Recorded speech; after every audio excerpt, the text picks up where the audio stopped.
বন্ধুরা, আজকের আপনাদের এই ভিডিওতে আমরা দেখাবো কিভাবে বেগুন গাছ রোপণ করতে হয়। বন্ধুরা, প্রথমে আজকে আমাদের এই জমিতে আমরা গর্ত খনন করেছি, তারপরে এখানে গোবর সার দিয়েছি, তারপরে এখন আমরা গোবর সার দেওয়ার পরে জায়গাটা আবার মাখিয়ে গোবর সারটা মাখিয়ে তারপরে এখন আমরা বেগুন গাছ রোপণ করব। তা চলুন দেখা যায় কিভাবে আমরা বেগুন গাছটা রোপণ করি। বন্ধুরা, প্রথমে বড় বড় ঢিলা থাকবে, এই ঢিলাটা আমরা সরিয়ে ফেলবো, যেমন এটাকে বাঙালি ভাষায় বলে টালা। এখন আমরা টেলে ফেললাম। এখন আমরা বিসমিল্লাহ বলে চারাটা রোপণ করব। এই দেখা যান, এইটা হলো চারার গোড়া। আমরা এরকমের দা দিয়ে বা কোনো একটা দিয়ে খনন করে তারপরে আমরা চারাটা রোপণ করতে পারি। তা এখানে যেহেতু আমাদের মাটিটা নরম আছে, সেজন্য আমরা হাত থেকেই সরাতে পারি। সরানোর পরে বিসমিল্লাহ বলেই বিচিটা রোপণ করব।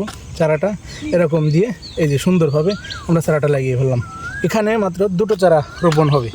আরেকটা চারা লাগাচ্ছি আমরা। তারপরে এই গাছটা, আজকের এই ভিডিওটা দেখার জন্য আপনাদের ধন্যবাদ।